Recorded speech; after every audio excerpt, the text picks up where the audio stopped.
Tristyn Lee. Phenomenon that swept the nation at the age of 15. I've gotten plenty of hate comments. A young man whose dedication to his craft unintentionally made him an internet phenom. Every single day of my life, my dad told me, I don't care what you do. We're not going to ask you the question, what do you feel like frightens you most? It's like, that's probably my biggest fear. I don't want to get to the end of things. And Ever feel like you encountered bullying? when in your life have you ever thought to leave something hateful under someone's? I felt like I was skinny. I felt like I was small. I was weak. And I felt a little bit like I had quit. In that time, do you feel like there's any time that you failed? I don't see myself creating content forever. Like eventually I want to settle down, have a family. You got nervous, right? I was so scared. I just lived my entire life chasing the next moment. Could have done more to help the people around me. I could have loved someone more. I could have. That's a very tough question. Luckily for you, today, we're not going to ask you the question if you're natty. I know. Such a relief. You got nervous, right? I was so scared. But actually, I was scared for other reasons coming in here. The funny thing, though, is like some of these Q&As, it's like, is he really 16? Damn. I got to start showing birth certificates. You know, as people show blood work, I'll start showing birth certificates. Birth certificates of whether or not I'm actually 16. whether or not you're 16. God, dude. Honestly, who was it? Oh, Flex on your last podcast. He was like, honestly, bro, like when you turn 40, yeah, you're just going to love it so much. Yeah, you're going to love it. I was talking to two black guys at the gym, and they were like, yeah, black don't crack. I'm like, yeah, Asian don't raisin. Two black guys at the gym. Are you talking about like Valley and Sean? Those guys are 32 and they look like they're... What? They're 32, both of them. Yeah, it's crazy. It's insane. I respect the genetics. You're fucking lying. That's no, 32 years old and they're jacked and they're natural. So you are lying, bro. Yeah. Valley's 32. Yeah, it's crazy. I thought he was like 24. Yeah, I know, it's nuts. He's like, yeah, I coach high school football. I'm like, you mean play? What the fuck? That's crazy. Well, I mean, maybe that makes us feel better because they're so jacked. Yeah, because they're so jacked. Yeah, they are. But they have like years on us. Yeah, dude, because they're both natty and they're hella jacked. Yeah, that's crazy. The thing that's like we're always like, hey, these guys aren't natty, but then we like see all these, dude. Yeah, I want to go to like a really random like African tribe village and you just see all these massive jack dudes that haven't lifted weight a day in their life. It's like the Francis Ngannou story. The what was it? Francis Ngannou, like what is the that? UFC fighter. How he is just insane genetics, and I'm like, how many people are just out there in Africa that just like look like this guy and just aren't on social media whatsoever? Francis Ngannou. Francis Ngannou. Do you not follow MMA? Bro, I watch MMA sometimes, but I don't follow it. At least not anymore. I haven't followed anything. I don't even watch anime anymore. It's depressing. That was like your identity before. Yeah, dude. I feel so out of the loop now. Yeah. Just because you and I are just so busy doing content all the time, we never get a chance to just like tell me, when's the last time you just sit down and watch TV? I don't know. I don't know. I don't watch a lot of like TV. I'll listen to podcasts and stuff, but yeah, I don't watch TV a lot. Exactly the same, because we don't have to actually look at the podcast, right? Yeah, we can do other things at the same time. Yeah, but I don't want to act like I actually I'm spending all day on content. It's not like that. What are you spending all day on? I don't know. What does your day normally look like right now?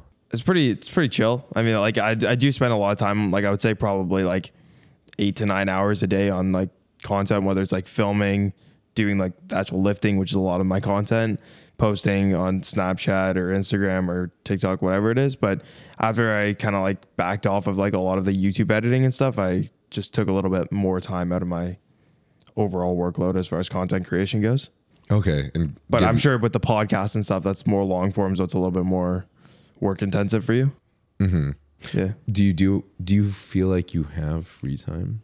Do you allocate free time for yourself? Not necessarily, but it's kind of like free time and work time gets mashed together. Like there's no complete switch off and there's no complete switch on. Like I enjoy all the work that I do as far as content creation goes, because all the stuff that I film is just stuff that I would have done anyways.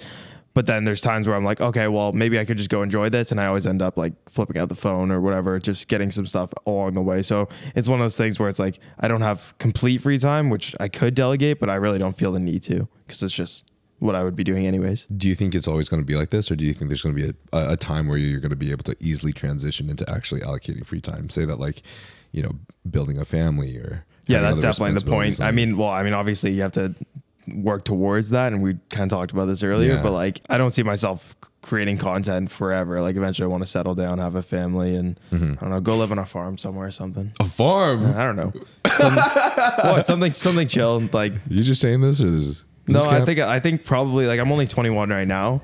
And it feels like I've been doing content for a long time because I have been doing it. You fucking have, dude. Yeah, it's like almost borderline 7 years now. So to be doing it for that long, like I don't see myself doing it for like the next 20 years, at least at the way that I'm doing it right now, as far as like producing to, I don't know, like pull views or really try to like cater to a particular audience. It'll be more so just like, oh, I'm going to post stuff that I feel is genuinely valuable. Not that the stuff that I post right now isn't, but I'll have the audience there that wants to kind of follow along what I'm doing and stuff. Wait, so how did you even like have time to create YouTube videos and do the workouts and everything and then edit it and post when you were 14? When I was did that look 15 like? was when I really started like honing in on it. I did all like pretty much the entire 7 years that I've been doing content. It's been myself and my two older brothers. We kind of delegate tasks off each other. So we have our own little work team. And that has been helpful. I still did do a lot of the editing. They did some of it, but videography is obviously like a lot easier when you have someone just filming and documenting stuff, and then I can always go in and edit it the way I like to. But it was long days when I first started because I was going to school, I was playing soccer, and I was traveling all at the same time. So there was a lot of times where I'd be up late, and I just loved like creating stuff. I love storytelling, like videography, cinematography, all this different stuff. So I would stay up late even when I was like after training for soccer or before school, when I was going to the gym super early in the morning. I tried to create as much time as possible in between when I was doing the other stuff, like going to school. And then that's kind of just how I delegated it. But like back then I had a lot less free time than I do now. Okay. Well, anyways, I'm going to do the intro real quick. Go for it. So that everybody here who already knows who you are knows who you are. But basically, boys and homies, and also the 5% of women, we have today a phenomenon that swept the nation / world at the age of 15. The butt-striated Asian sensation, forever 16-year-old himself, Mr. Tristyn Lee. And dude, honestly, you've been on like several podcasts and you've made hundreds of YouTube videos already, of which you've spoken about your story before. So today I have some potentially hard questions that I've always wanted to ask you.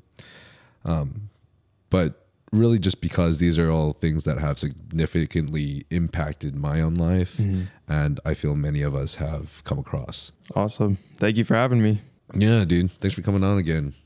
Especially after our super effective workout today. Oh, it was beautiful. Very, very quick rest times. Yep. So you and I have gone through some similar paths, while not completely the same, have been aligned in a lot of different areas. And when it comes through like big decisions that would chase the course of our life forever, and how we were kind of tested in a lot of the same parts of ourselves.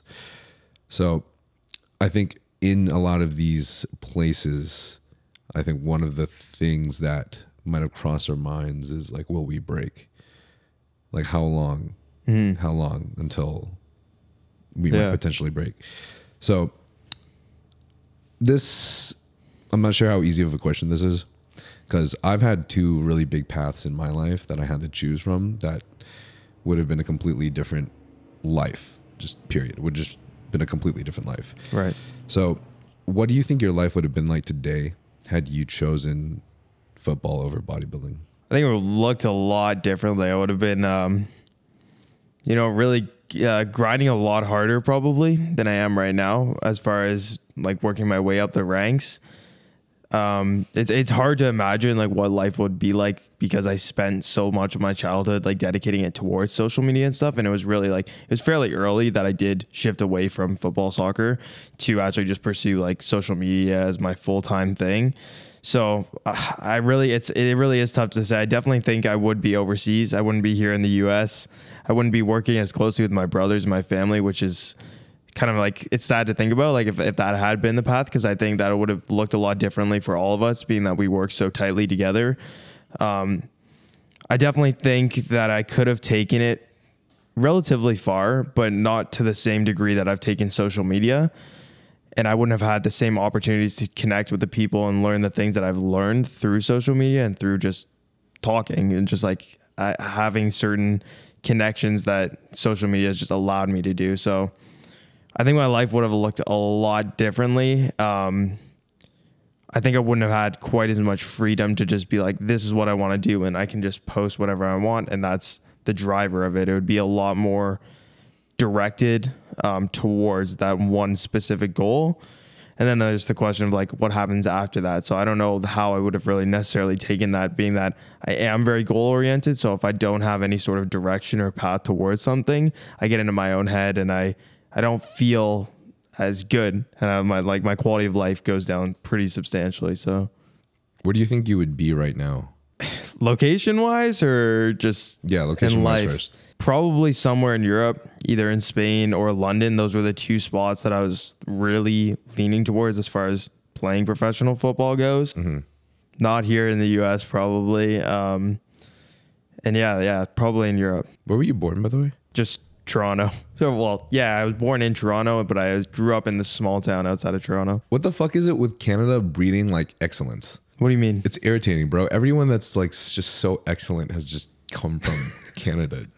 Like that's a massive generalization, but it seems like it. But Chris Bumstead, more plates, more dates. Freaking Justin Bieber, freaking Drake, The Weeknd. Just so many great like artists and just great minds, or just like excellent people.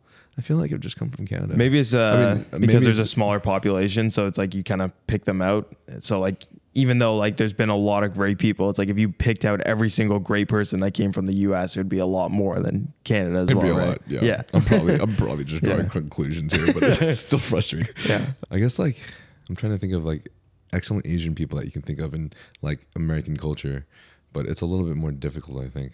Yeah, within American culture is definitely difficult. Yeah. Whereas it's like Canada, it's like often just a lot of white people, and you just find out later that they're from Canada. Yeah. I think maybe that's a shocking factor. Yeah, for sure. Canada's a hodgepodge of races and nations. So what do you think would be the time requirement for football versus this now? Because I know that in the past several years, it's changed for you. Because I think from what I recall from your past, like how rigorous your regimen was, like how hard you were dieting and how much cardio that I heard that you were doing sounds fucking insane. Yeah. So, football is very tough. It's like similar to bodybuilding. It's definitely like a 24-hour thing. You have to make sure that you're on top of your performance. Obviously, there's super talented individuals that you hear about, but you hear about that in like any sport where they don't necessarily have to go to those depths. But I think like as far as bodybuilding goes, those sort of like extremes that I went to were very mentally consuming, as far as like how much my day was consumed by just thinking about whether it's food or getting the training done. But the training itself wasn't super time consuming. So like, even though I was doing X number of steps, 15 to 20,000 steps a day, I was able to work at the same time and still produce videos and content and stuff. So my workload would have been relatively similar between training for football and training for bodybuilding. It's just like the bodybuilding side of things is more of checking the boxes throughout the day, rather than someone gives you the schedule and then you work through it. So it's like, if I have to do a 2-hour training session with my team, I have to be there for those 2 hours, and then I come off the pitch, and whatever I have to do off the field, I do off the field. And then I come back for my gym session, and obviously there's little things that you do to optimize your performance while you're training, but it's definitely more scheduled around what the whole team is doing and what the coaching staff and all of these different things like need you to do, rather than being on your own schedule to perform a certain way.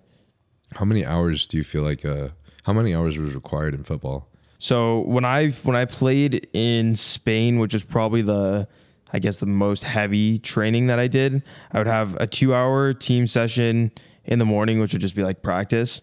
And then I'd have a 1-hour gym session, and then I'd have an hour and a half scrimmage at night. So it's around like around 4.5 hours, anywhere from like 3.5 to 4.5 hours a day. And then on top of that, obviously I was doing my social media stuff, and I was trying to get into the gym for myself to just spend some more time. Were you in school at the time too? Yeah, I was doing online school. So when I was like 15 years old, I shifted from being in school. It was around like grade 10, which I guess is junior year that's what US refers to it as.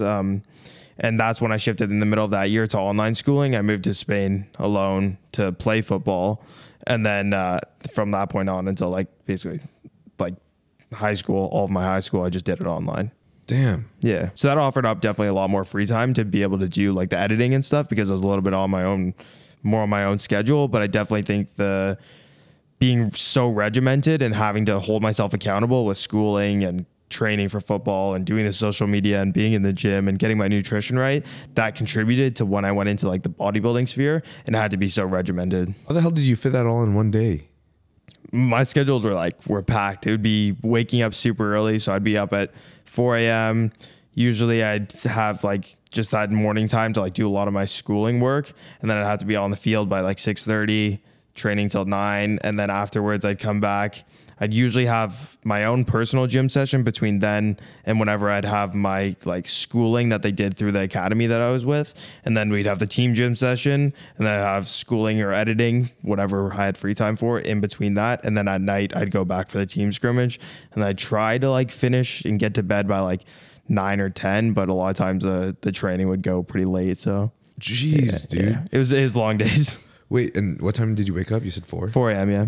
So you'd be getting like 6 hours, maybe 7 hours of sleep. Yeah, it was usually 7 hours. I was pretty like, my sleep was super deep, so I was able to get like a solid 7 hours most nights. But on nights that I didn't, I just didn't. I mean, bro, considering you're like having like physical activity for what sounds like 6 hours a day, I would be surprised if you didn't get at least some kind of deep sleep. Yeah, for sure, 100%. Oh my gosh, dude, that's insane, man. Yeah, That's it was insane. yeah. But when you're going through it, you don't really notice it. When you're a kid, you're just going. Yeah.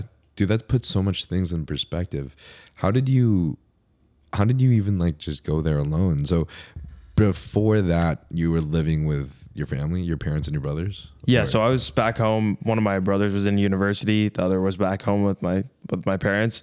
And we all had just lived together that entire time. But my parents were super supportive about like just like, I think back on that, and if I was a parent, I would not have just sent my 15-year-old kid overseas. Obviously they had like a certain amount of trust in the academy that I was going to, but even then, like, you don't know, you're just going to a foreign country. We were just staying like in this small town, so it's not even like a main city where you can kind of gauge the main city areas. And so like when I look back on it, I'm definitely grateful for the opportunities, but now I'm like, if I have a family, I don't know if I could let my kids do that. So they just, who was anyone watching over you during this time? Yeah, like, so our academy had like just coaches and stuff that would obviously watch over us to a certain extent, but we had, in our free time, we were able to go off and do whatever we wanted. And you guys lived in like dorm rooms, or? Yeah, it was sort of like it was sort of like dorm rooms. Okay. It sounds kind of like I went to a math and science school. Right. The last 2 years of high school, same thing. Right. Dorm rooms. We had like I don't know what you called them. It was like some kind of mentor / advisor guy that would like at least be on your hall. So like he was just making sure you weren't doing stupid things. Yeah. Yeah. But man, that is crazy. How long did you stay there for? So the first stint I was there was 4 months. And then I ended up going back with my brothers as well when I went to play like just individually for an academy for another 4 months. And I spent 3 months in London as well. So how long is that total? It was probably in total a year, like of like just traveling from like the ages of 15 to really like 17, kind of.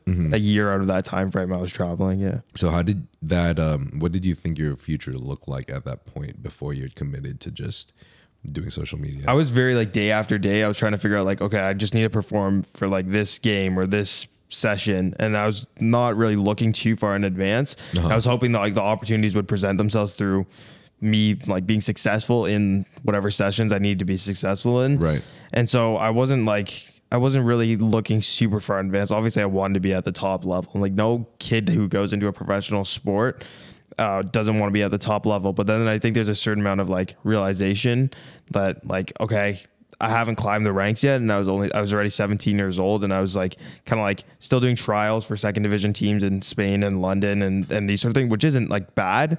But I also knew that I was dedicating time to other things. So I wasn't necessarily putting 150% or 100%, I guess, into solely football, which these little Barcelonian kids that are like 6, 7, 8 years old are getting put into academies right from a young age. And I'm this 15-year-old Canadian kid coming across who has to like earn his stripes in that. So essentially not putting all your eggs in one basket. I think a lot of people these days are like realizing that's kind of the pathway for them to delve into the career path that they want to, like their dream as their career. Because you know, a lot of people, like a lot of us are stuck in like a regular procedure of going through school, picking a degree, and then coming out and especially in Asian culture, encountering that job, right? Especially in Asian culture, for sure. Not only is it so, especially in Asian culture, but man, it's so looked up to in that culture. Like, it's glorified for sure. They're so excited to say that your son's a doctor, or that your son's got a PhD or something. So I feel like it's so weird. I can't imagine what a lot of the older Asians think when someone says their son's like an influencer. You're a TikToker, huh? Imagine going to your Asian grandma, your Chinese grandma. I'm a TikToker. Damn. Do a little dance. But there's just so many ways that we can like try to go about it, but it's so difficult because I think people realize like if they just drop their main like hustle for their side hustle, like all the risk is there. Sure. All the risk is there. And it's like such a nerve-wracking thing to do. So I think for me personally, when I went through the same things, similar things that you did, where I was starting to be an engineer, and that was my main focus. But at the same time, I was like, I love this bodybuilding thing, so I'm just going to do it, and I have no clue where the fuck it's going. I really didn't have a plan either. I didn't have a plan at all.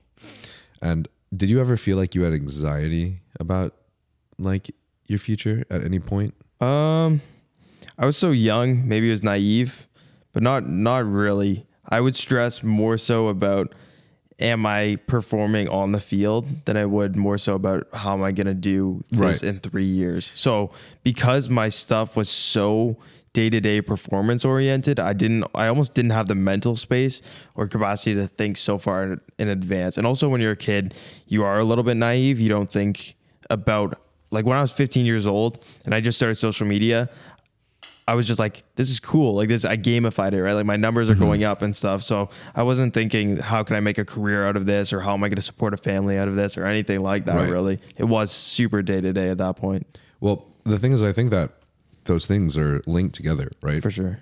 Your ability or your level of performance on the field is linked to your future in that sport. So obviously when we go to school and we want to have good grades, that's us thinking like, are we going to be successful in this stepping stones field that we're focusing so hard on? But then a lot of us end up not even liking it anyways later. So honestly, I think one of the nicest things and the most beautiful things about this world, being able to have like a passion, having the opportunity to have a passion on the side if you want to just enjoy it. And then before you know it, maybe the opportunity comes up where you can start making that take up more of your life and help become something that sustains your living. For sure.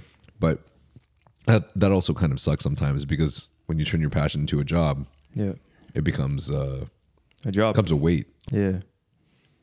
So since like today, now that you're doing content, you're bulking, you changed around your like direction in bodybuilding versus all the way back then when you were focusing on football. Like you've had a lot of like different, I think you just seem to have had like a lot of changes in your path in the last 7 or 8 years. For sure. And at such a young age already. So I can't even imagine what it's going to be like in the next 7 or 8 years. But in that time, do you feel like there's any time that you failed? I think there was a time period after I stopped playing football where I felt like that, where I felt like I'd quit because I dedicated so much of that initial stages of my platform to almost proving myself to not just be the shredded kid. I wanted to be the footballer. So like when I came off the field and I fully went into being like, oh, I'm doing bodybuilding and stuff, there's a part of me like inside that still kind of wanted that path in that direction just because I dedicated so much of my childhood to it. When was this? It's like when I was like 15 to 17, that whole time frame, there's this like confliction of, obviously there's an opportunity here, and I saw the opportunity. Because 15 is when you blew up. Yeah, so 15 is when my platform started to pop off, and 17 is when I stopped playing, or 18 I guess was when I stopped playing football really. So that time period, there was like a lot of confliction within my head where I was trying to do what was right from like an opportunity perspective and take a hold of whatever opportunities were presented to me because I knew I was super blessed to be able to have the platform to share my knowledge and information, and also blessed with the opportunities that came from that platform, which was traveling and meeting new people and getting the opportunity to train with Mr. Olympias. And as I'm training with Mr. Olympias, I'm going to the field the next day by myself with my cones and doing all these things. So I dedicated so much time into being like, I'm going to be a pro footballer. And the social media thing is just basically was my side hustle. And so as soon as I stopped playing football, I lost a little bit of that direction. And I felt a little bit like I had quit and I'd always prided myself on, I'm never going to like quit, because that's the one thing I can control is how much work I put into it. And that's why, like, even when I played football and I was up at like 4 a.m. or whatever, it was something that I prided myself on, because I knew that whatever the outcome is of the sport or the social media platforms or the schoolwork that I was doing, I got exactly what I worked for. So I could get all the benefits, but I could also take accountability and say whatever I didn't get was because I didn't put enough effort into it. And so when I stopped playing football, it was like that loss of direction made me feel like a kind of a quitter. And that in the back of my mind kind of like lit a fire. And I think that's still to this day is like, I got to like make something of myself and put the opportunities that I've been gifted with and blessed with to use. Nice. Yeah. What was the main reason that made you quit football? I think I just loved bodybuilding and training so much. And I think you can see it in my early videos. Like I just loved being in the gym and talking about training, talking about getting a pump and like all these silly little things. And I knew that like, okay, if I'm training for football and I'm training 4.5 hours a day with my team, and I'm still finding time to go into the weight room by myself just because I love it, there's obviously some sort of passion there. And then obviously social media played a role to a certain extent, because I saw the opportunity where I could,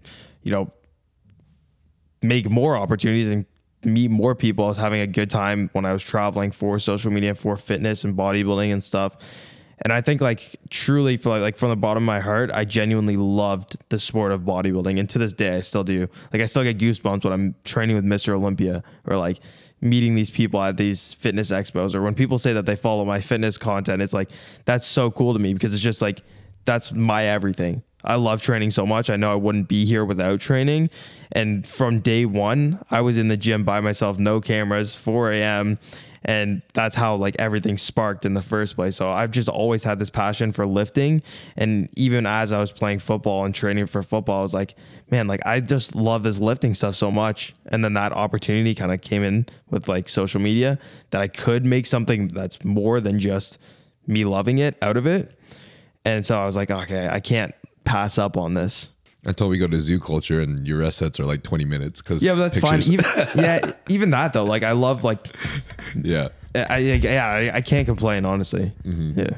I'm just making jokes. Because I see the subconscious like little irritation that goes on in our faces sometimes. Well, it's more so like when we're filming content too at the same time. Yeah, I know. It just makes it so bad, dude. It's like I love meeting people, but I don't like filming the content sometimes, because it's just like I said, I love training. Yeah, dude, the content just takes out so much from the training sometimes. Like there's only those few times where I feel like you can get like the perfect video and you also had a savage training session. Yeah. But it's just because like everything was on point, and it's like your videographer was taking care of everything else. Yeah. When you wish it went hand in hand, because then you would get like a crazy pump from the good session, and then you get the good content at the same time. But it just my God. never, you get like performance anxiety when you're shooting content. I know, man. I always feel like, you know how we both go hard as fuck whenever we go train, but for some reason when I don't know, there's something about like being on video where I'm like, I need to be even more perfect. Yeah. Like something about my form, my sets. You're going to be critiqued. Maybe I need to go harder. Maybe I need to just like,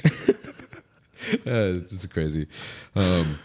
Honestly, I was actually on this like video. I was on this, it was kind of like a Jubilee video. I was just doing it for fun, because anything that gets me anxious, I kind of want to like just do it so I can overcome it, right? Right. Like needles was something that was like one of my biggest fears for the longest time. Yeah. And then whenever I realized that my like natural testosterone level was just not coming back very healthily, I was just like, honestly, the more I do it, maybe the more I'll get over it. Same thing with blood work. So wait, what was the Jubilee video had to do with that? Oh, fuck, dude. So like, I get like really nervous I still get nervous on camera, even to this day. Yeah. Like my biggest thing is like, I try to just be myself, and that makes it the easiest. But I realized recently that I actually have trouble getting into a character. Like I can't really do it. Like I think I'm just a bad actor, to be honest. Yeah. And the thing about these videos, like, I'm not trying to call anyone out because I don't want people to think like, oh, these videos are fake, because they're not. There's like a lot of things that like people organically made up themselves. But in the video that I was with, like, the people that I was doing it with had, like, at least, I don't know about the girls, but the guys all like created their own character. Right. So I had like these 2 comedians beside me, and then the other 2 guys next to me, they turned to each other and they're like, should we do accents? And they're like, fuck yeah. And then one decided to do a Russian accent. The other one decided to do a British accent. Yeah. They both said the director said, oh, okay, just do the accent for the first round. Yeah. The Russian stopped the first round, but the other guy just kept doing the British accent through the entire time. And obviously he won because the British accent's so fucking attractive. But like the entire time that I was doing the video, like, it was just, I didn't really have many things to say. And I felt like if I created a character for myself, it would be a lot easier for me to just blurt things out. Things that I think could be funny, or things that I think could at least be engaging. But if I'm just like being myself, honestly, it's just a lot more difficult. And that's just something that like gives me a little bit of anxiety. So I like put myself in the space to do it. I don't even know why we were talking about this. I had a point and I don't remember what it was. Just the anxiety of being on camera and being yourself on camera, you said? Yeah, but what were we mentioning before that?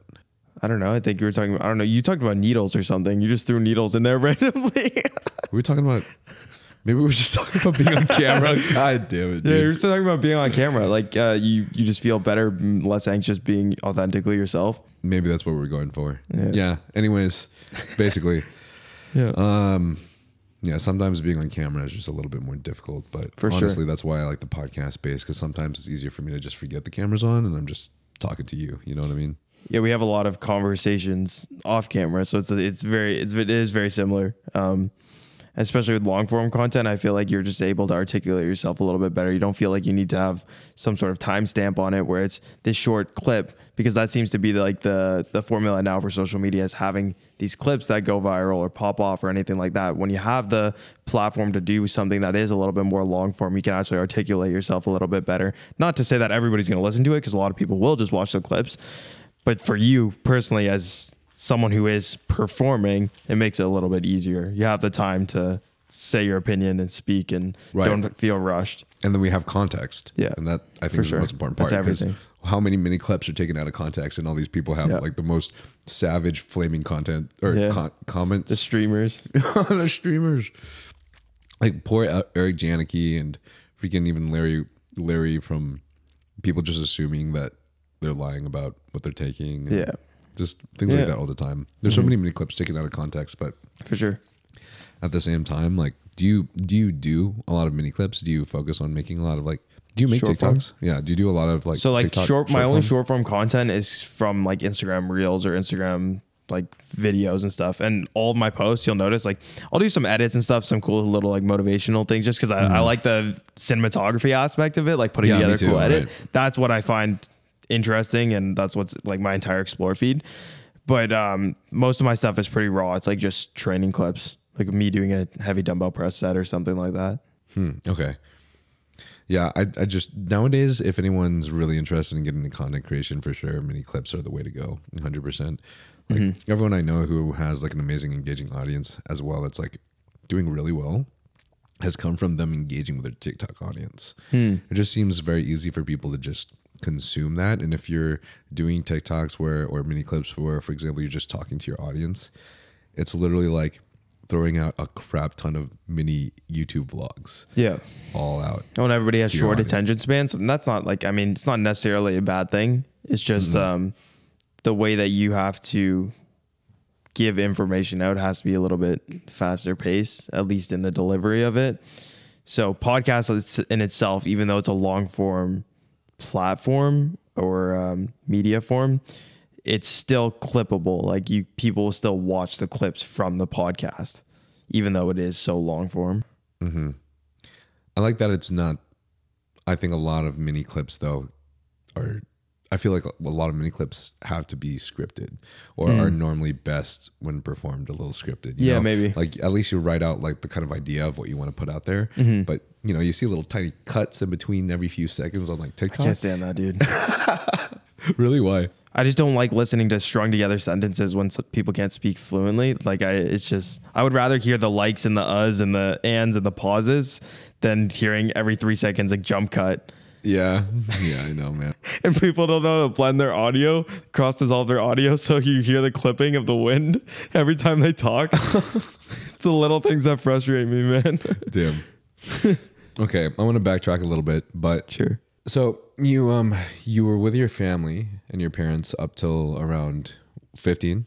Yes. Yes, 15. And then you were gone for a year, 16, and then so did you go back home? So between those trips, like I spent like 4 months and then I came back and then I went to LA for a little bit. 4 months, came back, went for another 3 months, came back, then like went to London for a little bit. So it was kind of like split up across those 2 years. And then the final one was like, okay, I went to LA and then we ended up staying in LA for a little bit. And I had a bunch of opportunities come up after that was just for fitness stuff. And so kind of after that point, I was like, it was kind of the end of the soccer travel or football travel. You and your parents and my brothers? Just you and your brothers? Mostly myself and my brothers. My parents would like come down with us every once in a while, but not. Are your parents still in Toronto? Yes. Yeah. Okay, so you and your brothers went to where it was and then LA when you were on the age of 16. Myself and my brothers went to Spain and London together. I was doing trials in both places. And then as soon as we came back, that was sort of like around the 2020 time. We're like, I was supposed to move over to Spain to play for an academy over there. But then the pandemic hit, Spain got shut down really hard. They basically said like, you can come, but you're going to stay inside the hotel the entire time. You're going to have food brought to you. You need to have like sheets of paper to go outside of the hotel, anything like that. And then, so I was like, you know what, I'll just take the time because then initially it was like, oh, it's going to be like 2 weeks or whatever.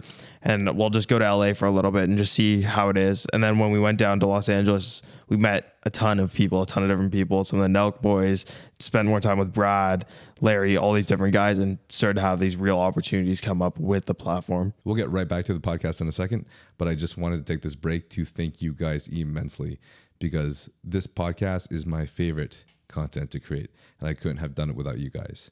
Contributing to it will further help its growth and allow us to listen to more amazing guests such as the one you're listening to today. So if you'd like to support the podcast, you can do so by rating us 5 stars on Apple Podcasts, Spotify, or anywhere you find your podcast, or subscribing to the YouTube channel. And if you would like to help fund the podcast, you can do so by using Nyle for a discount off of Young LA clothing or huge supplements. Thank you guys again so much. We'll be right back to the podcast. So for the first 15 years then, like, was it online schooling or was it? No, I was in school until 15, until I moved to Spain. Okay, until you did. Did you ever feel like you encountered bullying? Yeah, for sure. Like little bouts of it, as most people do, primarily because of my height. But I was never like the bullied kid. I was always like pretty in tune with like I don't know. Like I talked with people, I was social, but I had hints of it where like I guess I developed some degree of insecurities around myself. And I think that was more so when I was even younger. And sometimes it is subtle things where you're just like, you don't even recognize it until like later and you look back and you're like, oh, okay, like maybe that was like why I was insecure about particular things. Like one of the reasons I got into weightlifting was because I was insecure. And I think that's what a lot of people get into it for. I felt like I was skinny. I felt like I was small. I was weak. I didn't have like any self-confidence really. And then as soon as I found something where I was able to control, then I kind of latched onto it. And the gym was that, because directly, like I said, the outcomes of like what you get is what you put into it. So when I got into the gym and I started seeing results, I was like, oh, I can lift more weight week over week. Mentally, I'm progressing. And then I see in the mirror some physical changes. And then I'm like, oh, I can put my nutrition into this as well and make even more gains. It was something that I really latched onto because I felt like I couldn't control anybody else's opinions or anything like that. But if I went into the gym and I worked hard, I could control the outcomes of that. Damn. Yeah. There's no better revenge than progression. And None, dude. When it comes to bullying, when it comes to a breakup, when it comes to anything, man, I just swear there's no better revenge than progression. What exactly, like, if you don't mind me asking, it's a little personal, you don't have to answer this, of course, but like, what exactly would people say in what kind of situations? People call me like a short, midget, dwarf. Like, it's just words, right? And I think I realized that as I got into, even more so as I got into social media. But those sort of things, like, they kind of seep into you and you start to feel like, oh, like maybe this is something that I should be. Just less than. Yeah, like maybe this is something that I should be insecure about. And then I guess eventually, like, you get to the point where it's like you realize that you can't control it. And for me, like, once I realized that, it was a really harsh, like, turning point where I was like, you know what, I can't control it. And there was a lot of things that people could control. That was sort of like my thing. I was like, you know, you can control like how you look to a certain degree as far as like physique goes. You can control like the efforts you put in, but I can't control my height. So why am I going to stress about what other people think about that? Like, if somebody has something to say about your height or how you look or whatever it is, and you have zero control over it, that's their problem. Like, you can't change that. So you might as well focus on the things that you can change. Yeah. That's what I thought about dick size until James with this other guy told me you could do dick exercises to make it bigger. Yeah, maybe with all the like new advancements and like implants and all these different things you could fix. Like, have you heard about the height surgeries where people are like extending their knee? The like, femur? Yeah, like it's crazy, bro. Maybe if I was like 15 and insecure again. I have not thought about that. Dude, and like the way that they have to go to therapy and like run again, some of them, like, it's nuts, bro. It's crazy. Yeah, it's wild. Some of them like successfully they just run normally again and everything just seems fine. Yeah, but like I don't think that cures your insecurities because I don't know. I think there's like a journal about one guy though who's like so much happier, and then he talked about how much like more matches he'd his get. Depression just goes all the way down. His Tinder matches go up. It's so conventional crazy. scale of attractiveness. Just every woman thinks he's more attractive. Man, it's so crazy, dude. It's so crazy. Well, I mean, in the grand scheme of things, it's like how much do you care? Not just about the comparisons between others, right? Because that's something we all think about, but also just like how much do you care about your quote unquote like status or your I see it as like a level of survival, like a modern level of survival, right? Because like if you're always comparing to someone else, then there's always going to be someone else that feels like they're better off than you.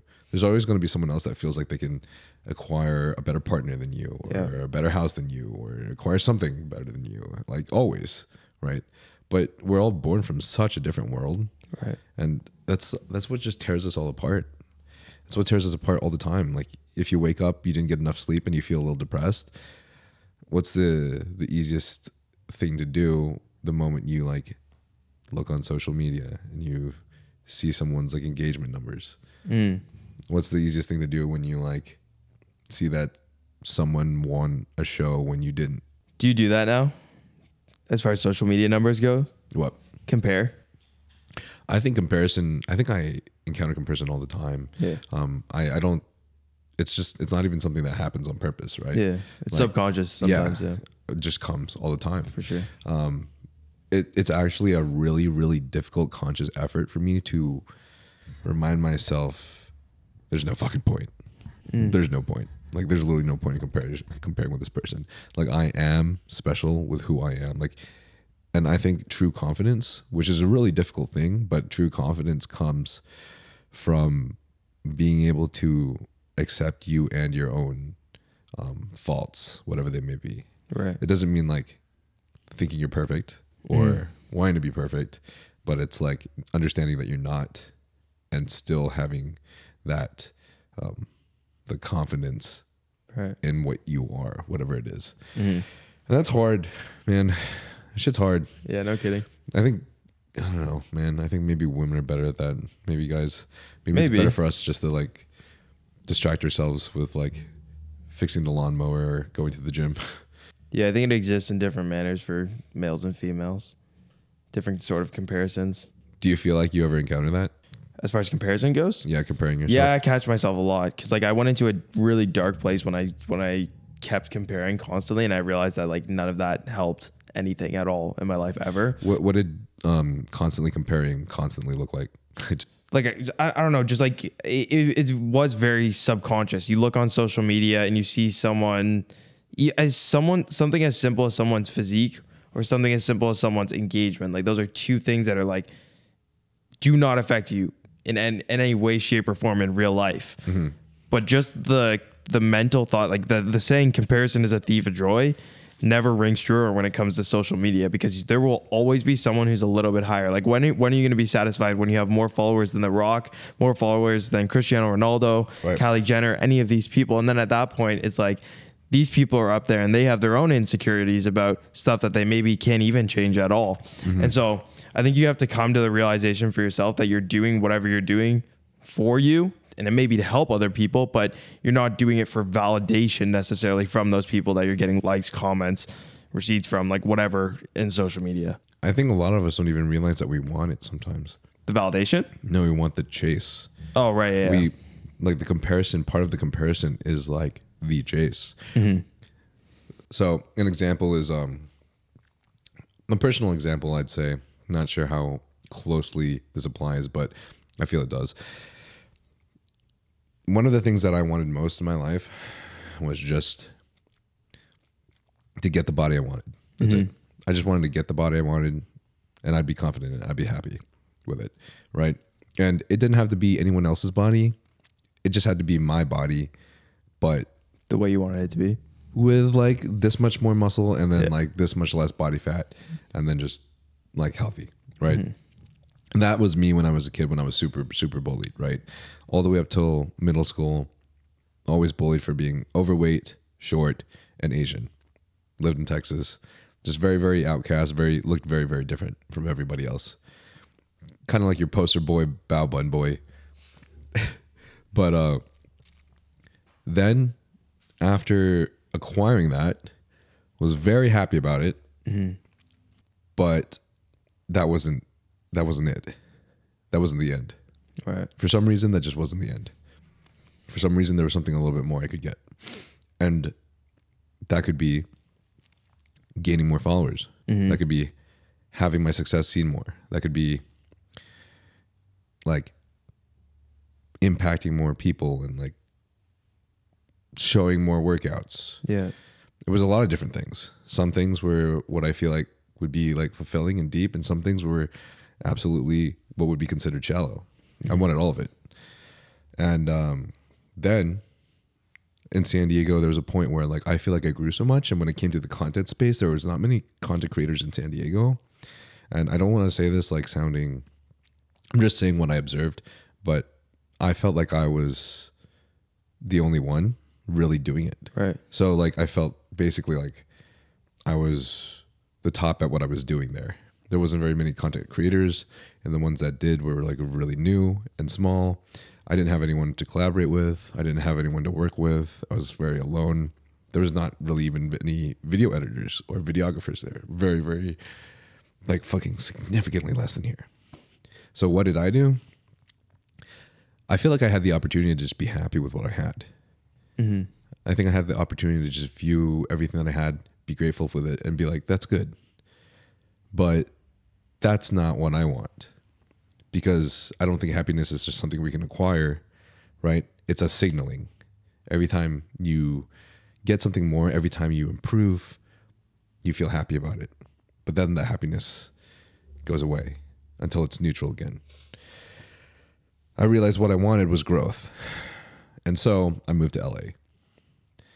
And then that is where I was surrounded by so many people that are better than me. Mm. Just so many people, bro.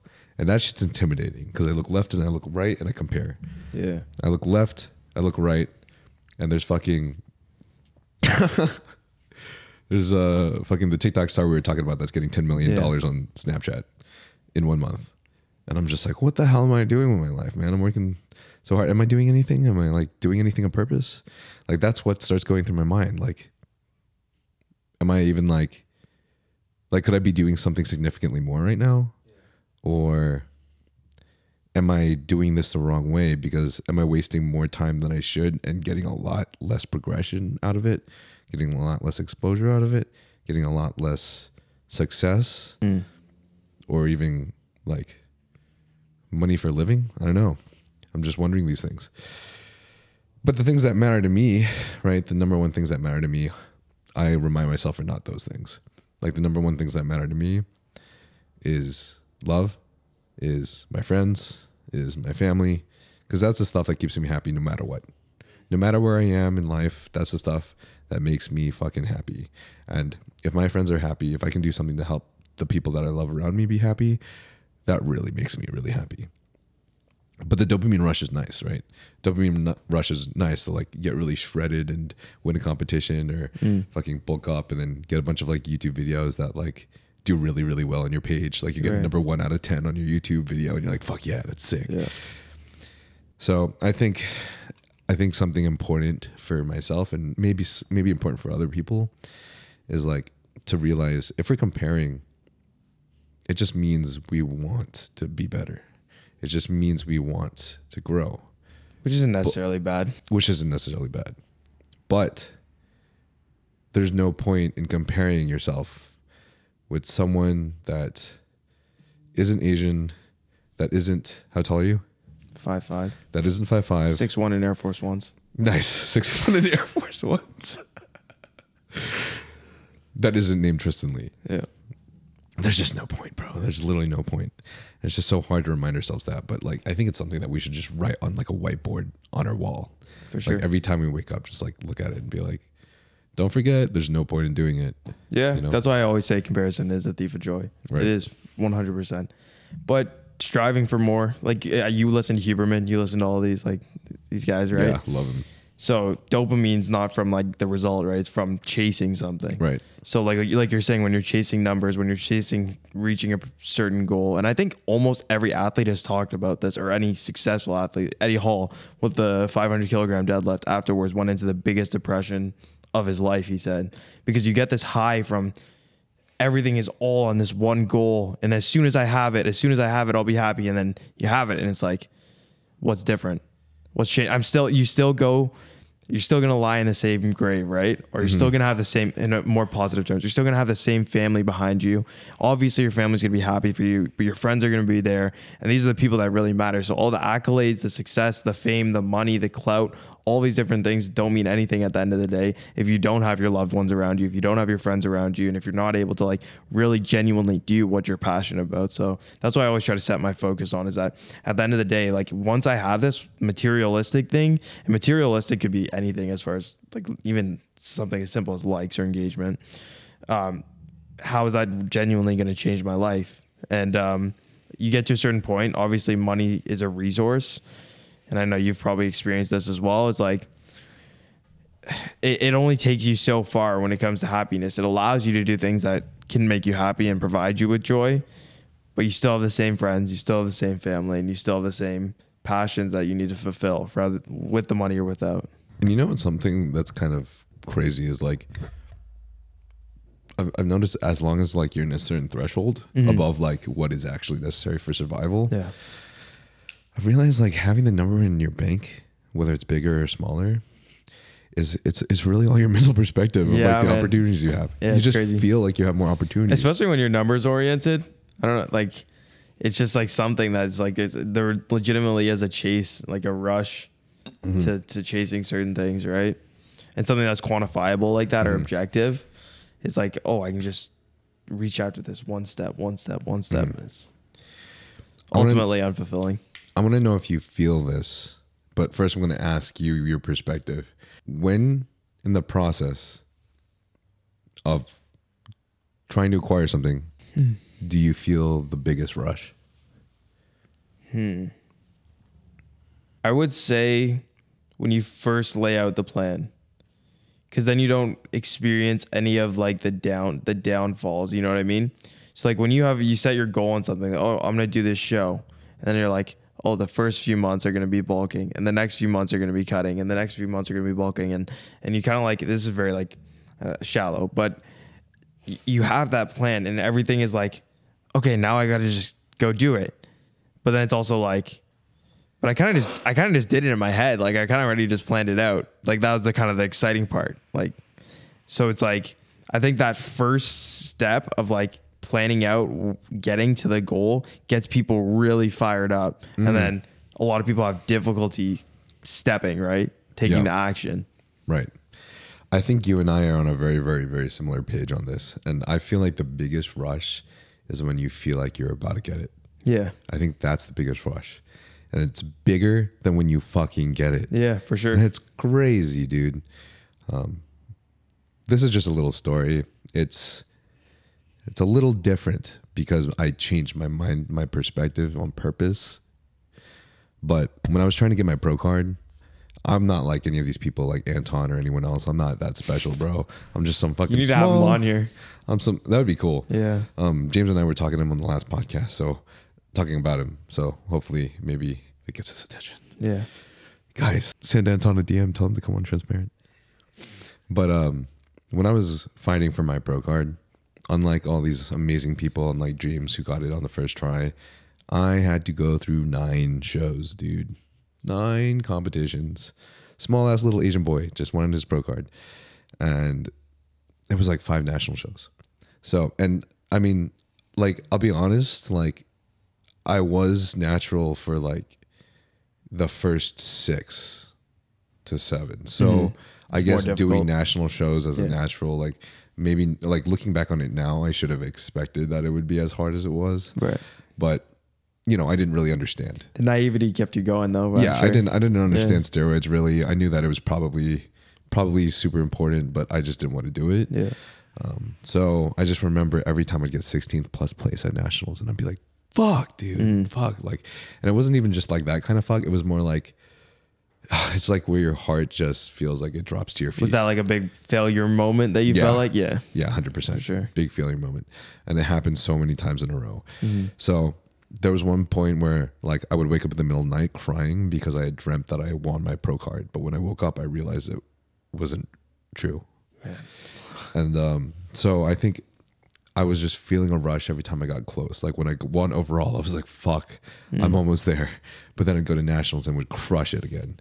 And it crushed it so many times to the point where I was like, this is never going to happen. It's probably never going to happen. So every time I need to absolutely have 0 expectations. 0 expectations, 0 expectations, 0 expectations. Expectations are suffering. So when I went to the last 2 nationals and I finally jumped on some orals too, I was just expecting absolutely nothing. And I think because of that, the excitement I got was less, but I knew that also I would be let down a lot less too, because my expectations were so much lower. Right. You know, I wasn't being let down. So by the time I got my my pro card, man, I got my pro card and I didn't feel anything. Like the second that I was placed the place that I needed to get my pro card and then they handed it to me, I was just like, wow, this is cool. But I like felt like I didn't feel anything, man. And it was really, really weird. And I think I don't know if this is related to just, there's some perspectives where people, I don't know what cultures it or religions it's ingrained in, but having no expectations, like there's a lot of monks that expect absolutely nothing. So they feel nothing, right? During the path. But then when it actually happens, they feel everything. So I don't know how that relates to this, but basically I didn't feel anything until like weeks after it started settling in. Yeah. And I think my mindset, my perspective slowly started changing, realizing like what I had acquired over the years. Do you think you'd rather have felt something then? That's the thing that plagues my mind is Aubrey Marcus. Okay. I got a question for you first.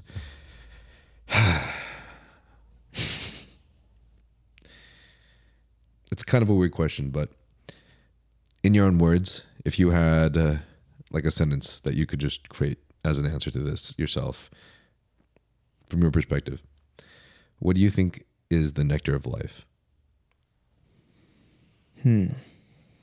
Sentence or word? Just anything, a sentence. Like, what do you think is the nectar of life? Like, this, like just the sweet juice, you know? I think family. Family? I think that's the only thing. Like when I think about the only thing that's fulfilling in life is to serve God, obviously, and then to have a family that you can raise. Like, I think that once I have a family and once I have children, nothing else will matter. And I think you hear that from a lot of parents as well. Like, nothing, as soon as you have kids, nothing else matters. Mm-hmm. But now that, like, as you kind of like go through things, and I'm still 21 years old, obviously, and I don't know a lot. Like, I'm still very young and probably still very naive. But you kind of realize that, like, these little things, just nothing really matters other than like when I think about my parents and what they were able to give me. If I'm able to do a thousandth of what they did for me, for my kids, I think that would be the most fulfilling thing in the world. Yeah. Yeah. I love that. Dude, really quick analogy that I was thinking of is, you know, if you like, have you ever played RuneScape? Yeah. Okay. So, you know, like you like acquire like a new level, you just reached like level 100 in your combat. Obviously 126 or whatever at the time back then was like the max. Yeah. But like you level up to like level 100 in your combat level. You're like, holy fuck, that feels so good, right? And it's awesome. It's an achievement, and it's kind of cool because it's like there for you now permanently. So you always get a good feeling about it, but like the moment you get it, it's high, and then it starts decreasing over time as long as you have it. Right. But then you think of the memories of if you ever like did a raid with all your friends or something, and those are like the funnest times ever, bro. Yeah. And you can just keep doing them all the time. Right. As many times as you want to, that your friends are available, you can just keep hanging out on them and doing a rave. Like, that is honestly so much more sustaining of just absolute joy than just acquiring that thing that you wanted. Yeah. That's what I think. For sure. It's a little weird analogy, but I was just in the corner of my mind. I agree. Nyle ADD thoughts. Anyways, I was talking about this with a friend of mine. And this is what I think of as the nectar of life. And this is based off of what someone else actually told her. But she said that the nectar of life is... She said the nectar of life is feeling everything to the greatest extent. Feeling everything to the greatest extent while reacting minimally. And so I added on to that to complete the sentence out of my own perspective is the nectar of life is feeling everything to the greatest extent while reacting minimally and responding with love. Mm. So from what you were saying earlier about like the competition stuff, it's a hard call, dude, whether or not I want to numb myself or whether I want to feel it all. Because if I numb myself all through life, I feel like I'm not really experiencing what life's here for. Can't experience the highs without the lows, right? Yeah, absolutely. But that's also hard, right? Because sometimes we feel like we're in a place where we're only experiencing lows, or we're experiencing really, really, really heavy lows compared to the highs. So you just would rather numb it all out. It makes it hard. It'd be easier that way for sure. Yeah, it would be. It would make things easier. But I do think just feeling those emotions, feeling the ups and downs, I think that's what makes life so juicy. Yeah, being present in the moment, I think that's definitely massive. Because you can get caught up in the chase. Like you're saying, the dopamine rush is from the chase. But if you're never present in the moments, then you look back, 10 years down the line, you're like, what even just happened? And then you get to your deathbed and it's like, I just lived my entire life chasing the next moment, and you're at the end of your life and you didn't experience any of the moments that were right in front of you. Yeah, dude. It's like running away from it. Yeah. I feel like there's a lot of regrets, a lot of deathbed regrets related to that. Mm-hmm. Just running away from things that they wish they didn't run away from. For sure. Or avoiding experiences that they wish they experienced. Yeah. For sure. If you feel like any of the medications that we spoke about today may benefit you, such as BPC 157, GH secretagogues such as Tesamorelin, IGF-1, oxandrolone troche, Semaglutide, then you can obtain these from Trensparent HRT, and the link for that will be in the bio. If you feel like you're experiencing symptoms of low testosterone, such as depression, anxiety, lack of motivation, as well as lack of sex drive, then you can get this checked out as well by getting your blood work done at Transcend, and they will provide you expert medical analysis. Transcend HRT has worked with many professional bodybuilders and pro athletes, such as Thor Bjornsson, Phil Heath, and Jeremy Buendia. And if you feel like this podcast has any relevancy to you, I do believe that this clinic will provide a great benefit to you as well. What are your thoughts on love and family life in the future? And if this kind of helps, like being only 21, how do you feel like with like the extraordinary commitment that you've had as an athlete in this path has affected your love life? Oh, it's definitely 100%. And I wouldn't even say as an athlete, I would say as like the dedication to like building the platform that we've built, myself and my brothers. It's not just me as an individual, it's them as well, for sure, 100%. And my family, how much they've given to me to help with that. It's a lot of time. Like it's a lot of time spent put into work, even though it doesn't seem like work, that could be spent put into relationships.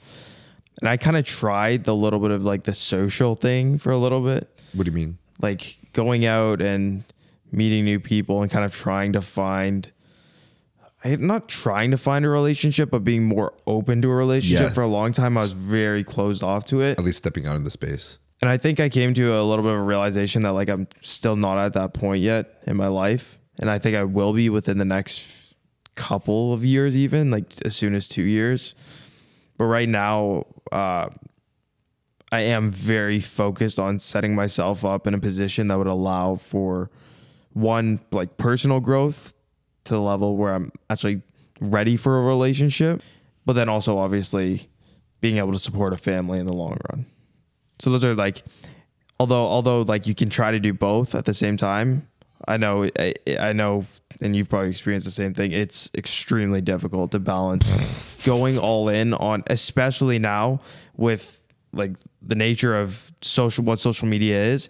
Anybody who tries on social media now, it is very easy to, there's very little gatekeepers to get into it, but it's difficult to build something that's going to sustain you for a long time. So for me, like I love social media. I love what it is, but I want to make sure that whatever work that I'm doing is sustainable enough, at least to support myself and my family in the long run. Yeah, dude, honestly, talking about this with you, like, hell excites me because, like, I'm, like, so eager to see where you're going to be, like, I don't know, 3, even 5 years from now, especially in terms of this, because, bro, this is exactly what I'm going through right now, and I am struggling. I am fucking struggling, man. Like, this was, like, my biggest issue in my last relationship, was I was too overly focused on the career where I didn't make enough time. I just didn't make enough time for the relationship that required a lot more responsibility than I gave it. Right. So obviously now, after having learned that lesson, it's a lot easier for me to not make that mistake this time. And I see that in the actions that I do with any people that I engage in like such a way.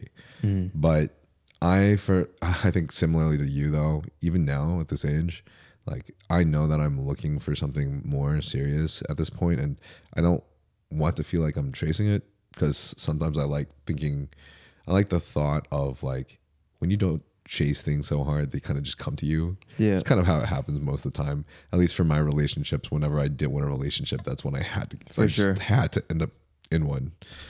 But I'm at the age where I'm like, this is definitely a good time to like be serious about this. I think in the same way you put yourself in positions to open up doors with social media or business and stuff, like going to an expo where you'd be like, oh, I don't know who I'm going to meet, who may be a podcast guest or whatever.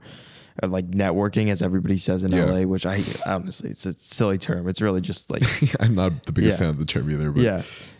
The same thing with relationships, right? Like as soon as you're ready to have a relationship, you can't expect it to just fall in your lap when you have all the doors closed, right? Yeah, absolutely. And I think what you were saying earlier, honestly, about like you tried to do the whole social thing, like, which is honestly hilarious for me to like try to visualize for you. But my thought is like there's like a lot of possibility there and a lot of opportunity there for you to meet someone in that social space, but it's hard for me to like envision you there. And that's why I feel like it's also not necessarily going to be the place with the highest chance that you might find the person. Oh, I agree for sure. Like 100%. Like I honestly feel like you know, this might not happen, but like you might find this person in honestly like a gym, or you might find this person like. Do you see? Well, I mean, I saw Will Tennyson because Will Tennyson just got married, and he posted. He got married. Yeah, like he posted a photo with his now wife, and he basically said like, "Oh, next time you see a girl in the gym and you think she's cute, go up and say hi or whatever." So he, I guess, met his wife in the gym, but it's crazy, bro. Let's go. It's insane. It's insane. You just never know where you're gonna meet someone. Like, Yeah. it's cool to be like to go out into like social situations, but I also can see like, I don't know, I'm not someone to go out to a bar or go out to a club or any of these places where I feel like Right. my morals are not necessarily morals, but like the things that I dedicate my time to may not align with the people that I meet at those social situations or in those social situations. So I do 100% agree with you. This isn't necessarily true, and I hope this doesn't really trigger anybody, because I'm not trying to like make a huge generalization, but going out to those clubs and things, more than often than not, I feel like the relationships that come from that end up being very short term, more often than not, versus like other places that you meet people. Do you have a meta-analysis to back that up?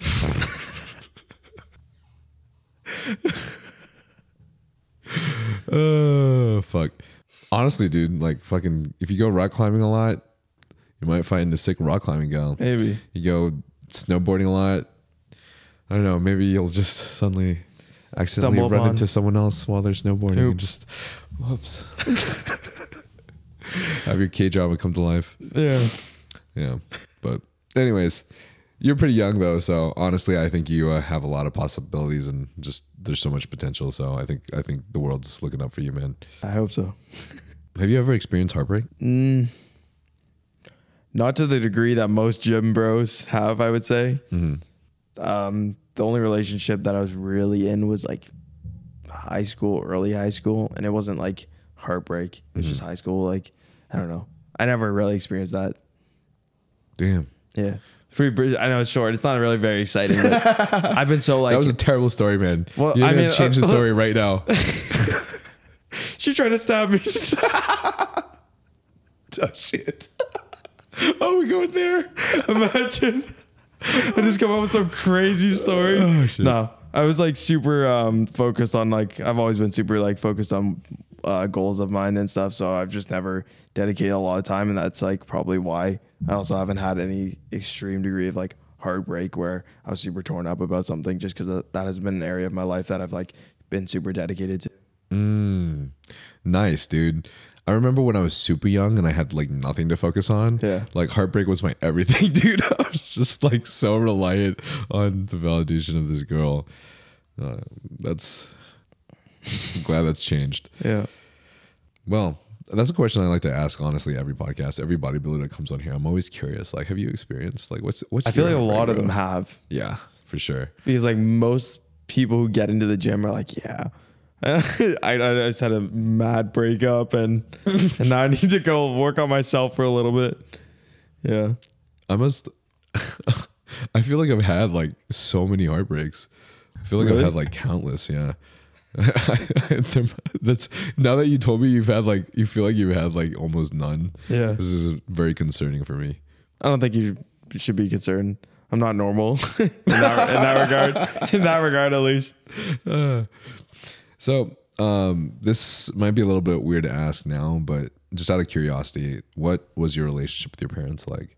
I am super close with both of my parents. They're super supportive in every single thing that I do. Like I said, when they sent me off to Spain when I was 15 years old alone, and they just had a confidence in what I was doing, and essentially every single day of my life, my dad told me, I don't care what you do as long as you give 1000% into it.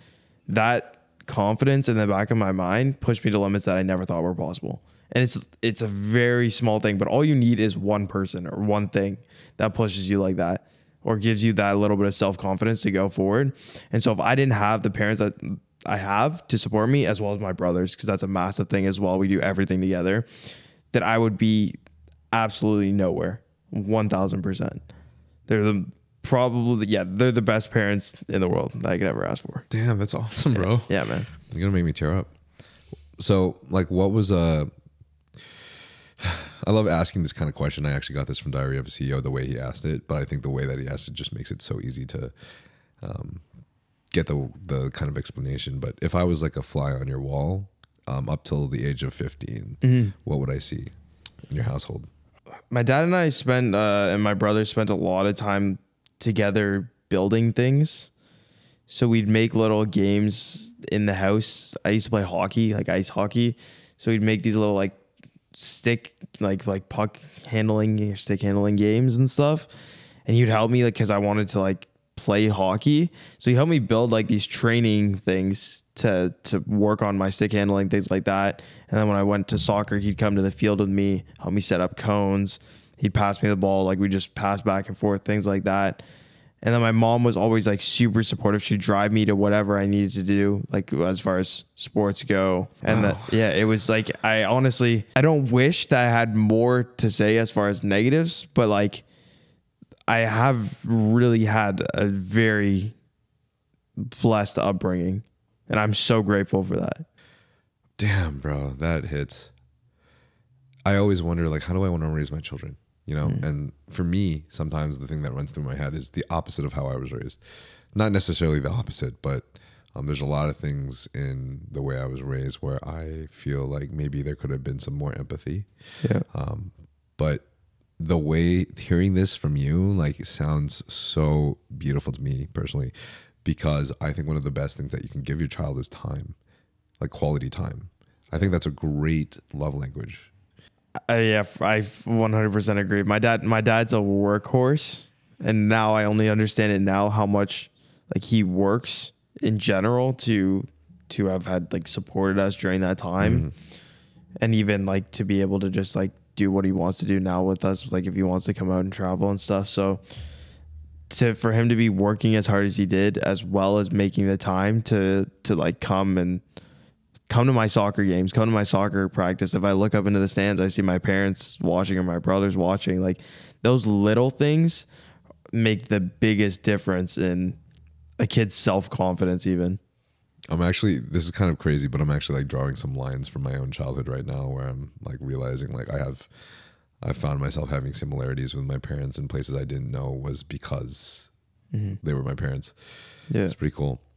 Like my dad has always been like a workhorse too, but we didn't really have too much quality time as a child because he was always super busy, and then like half of my childhood he wouldn't be in the same state. He would be like in some other country somewhere or just anywhere. Like he would be traveling for his work, so I didn't really have much time with him, but he was the one in the family that always had a little bit more empathy and would like show some love. So he would provide through like, you know, food and like the things that I needed. Like he was always there to provide those things. And then he was always there to always provide advice and like, which is great.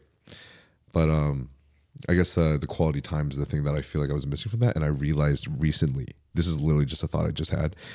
When I'm in like relationships, sometimes I think I overcompensate with like providing things and like time and like sending things and stuff to like compensate for not spending quality time or enough quality time. Cause it's like I think maybe my focus is still a little bit more on work. Yeah, it's tough. And I'm sure you more than I have realized, like, even when you're working, like I'm sure dad was working to provide for you and your family. Yeah. And so it's like, it's tough to be like, why didn't you spend that time with me? You know what I mean? And it really is difficult to like, you don't want to hold any sort of resentment or anything like that, but it's just something that has affected you in a particular way. And now you're seeing that in your, whatever relationships you have. So yeah. Mind blown. Yeah, man. Life's crazy, huh? Yeah, dude. Okay. Well, speaking of life being crazy, what do you feel like frightens you most? Frightens me. I'm not scared of a lot of things, actually. Like, failing like the people around me. Like, it's not really like do you know who Damien Hugh is? His Instagram's Damien the Fat Ass. Oh, I've heard of Damien. Yeah. I haven't He's a Canadian seen his content, YouTuber. but I've heard of him. He wanted to do a video with me where he said like, what's facing your biggest fear? And I was like, I don't have any like fears that are like, oh, I'm scared of spiders or I'm scared of like skydiving or whatever. Like I'll do that sort of thing. But like, I feel like the people around me, like going back to what we were saying, have supported me so much that I feel like if I don't fulfill my like potential that I feel like I have for myself in my own head, and that might just be in my own head, like maybe I'm delusional, that I'm letting everybody around me down. And so like that's probably my biggest fear. I don't want to get to the end of things and know that like I could have done more to help the people around me. I could have loved someone more. I could have spent more time, or I could have talked to my family more. Like those sort of things like terrify me. I think that's a really great realization to have at the age of 21, man. Seriously. I think most people at the age of 21, at least, I think I don't think that was like my greatest. Pretty sure I was more concerned with like, am I going to get a girlfriend? or like Your heartbreak like, that's going on. Yeah. Or like if I'm going to like have to be an engineer. Yeah. Oh yeah. Or if I'm going to like get my pro card, that was like my concerns. But I mean, now after all the things I've experienced, it took all those experiences to knock me into place and like smack me and make me realize what matters. Yeah. Are you terrified of anything like I guess sentimental? Like are you scared of like spiders or anything like that? Or is there anything that you'd be like, oh, I'm never doing that? No chance. I'm scared of heights still. Heights. I've always been scared of heights, and I've tried to overcome them. I've slowly gone on more roller coasters. We should go skydiving. Oh, fuck. Next time on Transparent Podcast. We'll talk. But I think it's just, I think heights right now. But aside from that, yeah. Yeah. Yeah. Do you have any, you don't have any like, okay, non-sentimental fears. Do you have any of those? Yeah, probably like stranded in the ocean. Like just Whoa. yeah. Whoa, that's crazy. Yeah. Wait. I don't know what circumstance, like, I don't know, plane crash or something, or like the boat sinking, you get out and you're stranded in the ocean. Wow. That'd be terrifying, would it not? Do you know why? Why do you There's know no why? escape. Yeah, I mean, Like, what is the escape? That's true. There's no escape. But like, is there anything you feel like from your past that's like No. made you think of the ocean? No, I just know like that I don't know a lot about the ocean, and that's probably the most like terrifying part. I think like nobody knows a lot about what's in the ocean. Dude, deep in the ocean? Yeah, That bro. shit's scary as Yeah, hell, there's some man. dinosaurs in there, bro. There's some dinosaurs. Dude, I want to see them. I want to see them, bro. If I could get like, if you could just get one of those like super deep diving submarines and stuff. Yeah, Just but go exploring. that sounds like the incident with the Titanic where they went to go down. Oh, jeez. I don't want anything close to that. Have you ever watched Atlantis? No, No? No. Are you serious? No. With Milo? no. Bro, you need to watch the Atlantis. Okay. Yeah. Do you even watch movies, bro? Do you even watch anything? Like I said, podcasts. Have you ever hit a plateau? In what? Anything? Yeah, of course. What? Like I always feel like there's time frames where I'm like, oh, I'm not moving for. Okay, so like legitimate plateau where I think I'm plateaued, because sometimes I'll be like regressing in a sense, and I'll be like, man, I have no creative ideas. But then it takes me hitting that rut to be like, oh shit, like this is not what I wanted to do. So like for a long time for social media, because that's like what we do. During like 2022, 2020, end of 2021, when I was like, I'm not shredded anymore, or I'm trying to not be shredded anymore. Like, what is my content going to be based around? Because I was basically what I did. So I started doing like challenges and push-up challenge and this and that. I'm like going and doing these videos, and I don't know. I just didn't. It's always good to experiment and see what you like, what you don't like, because you never know what's going to hit. And they just weren't hitting. Dude, I relate so hard. And I'm just like, oh, well, shit. And then so I went back to my roots, and I was like, just started doing like bodybuilder training and stuff, and training with bodybuilders and stuff. And it started to move again. So that was like probably like a social media plateau that I hit. Everything else has been pretty steady. I've always felt like my foundation and my faith has allowed me to almost see any time that I'm plateaued as like a stepping stone to moving forward further. So like I would always just trust that any slow point in what I'm doing is just setting me up for what's next. It's not like the end of everything. Because it never ends, bro. You can go to the end, be like, everything's detrimental, everything's right. Yeah. I mean, I think that's what's so beautiful about faith. It's so beautiful about faith. For sure. Like a sense of just having spirituality, like having a purpose in life and knowing that things are going to go somewhere is so overwhelmingly positive for your life. Yeah. And it's crazy. It's not things that we always think about. That's why I just feel like living a life as like skeptical to everything, skeptical to all like religions and possibilities. I just feel like it makes things kind of scary. For sure. Yeah. I always say, like whether you're for religion, I guess, as a whole is kind of like, it's up in the air for me. Cause I don't necessarily consider myself religious, but it definitely like, the morals that a lot of these religions stand on, I think benefit society as a whole. And I think if more people lived their lives based on these morals, like, you know, like just loving one another, like something as simple as that, or treating your mother and father with respect. Yep. These certain things, like society as a whole would just be better. Yeah, I agree. My favorite concept in all of religion is something that Aubrey Marcus actually brings up a lot. And it's called Christ consciousness. And who was Christ? You know, just this man who lived the earth, and just what was his perspective. And the reason I feel so in touch with it is because I feel like my best friend Ryan, who passed away a couple of years ago, had that same perspective, where he went through the worst, most miserable things. I feel like he was crucified on his deathbed by his own family, who pulled the plug when we were fighting against it. I felt so many things when he showed me that you could still be the nicest, coolest, sickest, funnest, most selfless person alive that still gave so much quality time to other people for the sake of helping them, or just being with family. Like, I don't know if I've told you much of his story. I've said it so many times, but basically what like saw his mom die. His dad committed suicide when he was a teenager. Had to take care of both his brothers and sisters like all through his teenage life. His house burned down on fire, also got flooded. He got stabbed when he was 7 by his friends, who stole from him, his quote unquote friends. Then, you know, went to the military, San Diego, while in PB on this accident, turned around while he was hiding in the bush, and accidentally punched in the face of a cop. He didn't know it was a cop.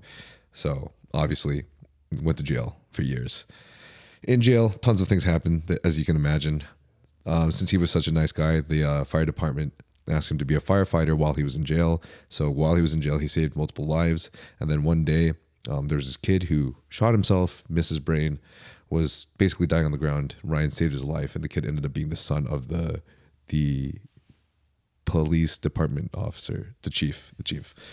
So basically, when Ryan had multiple years left, he got a call, and they were like, Ryan, you're going to be out in 6 months.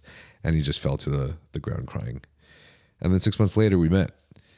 So basically, the things that I saw from Ryan was like, even though he didn't have money, he would just do the nicest things for people. He was always so positive, always so nice, always really bringing everybody up, always bring everybody up.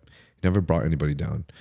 And some of the coolest things is he would just do random nice acts. Like our friend's doorknob, or our friend's door broke. So literally just out of the kindness of his heart, decided to go to Home Depot, buy a new doorknob, go to his friend's place, surprise them, and then just repair the door for them.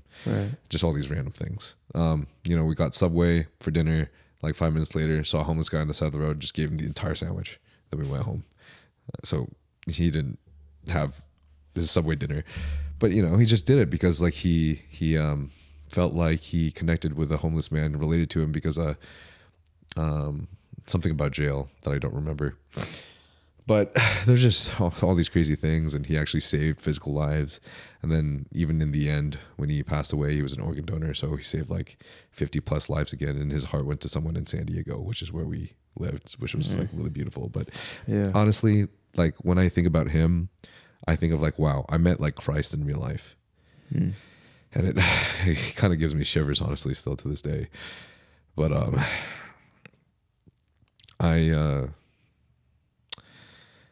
that's why it kind of just blows my mind sometimes when I like see all those like Presley Barnes' comments on his page. Like I get that it's funny to like try to be the top comment, you know, like everyone's like these people are like on this like competition to be the top comment now. But I just I would like for people to like maybe spread this message or something. Yeah, I mean, people like that restore your faith in humanity. You know what I mean? Yeah, they do, bro. And you see like comments like that, and I'm sure you've gotten hate comments. I've gotten plenty of hate comments, and it's just like, when in your life have you ever thought to leave something hateful under someone's post? Like, have you ever in your life? No, I guess not. It's like a weird thing to think about, but like that person who's leaving the hate comments, it's like if so much of society's either one craving validation of getting the likes because now likes are on comments, which is obviously like something that people are craving, or feel so depressed for themselves that they need to leave a hateful comment on someone else's post. It's just a sad position for society to be in, that so many people, it's so prevalent for that to be there. Yeah.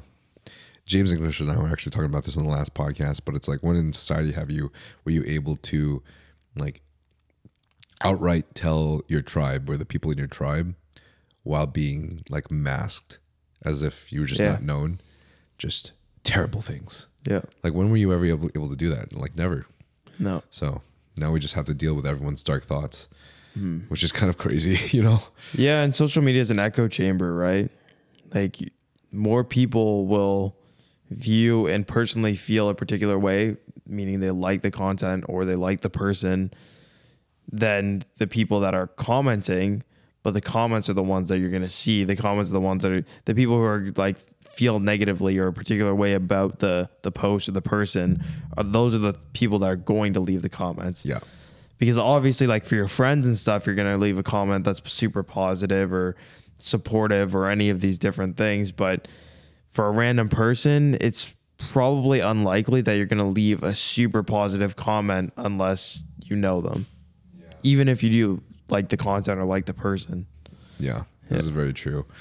And like, we never really look at like the top negative comment and see how many likes there are, but then actually compare that to the amount of views that the post got. Or the amount of likes the post got. Yeah, it's always significantly less in percentage, always. But you never really think about that. You're just like, wow, like 100 of you really think that of me? Like, yeah.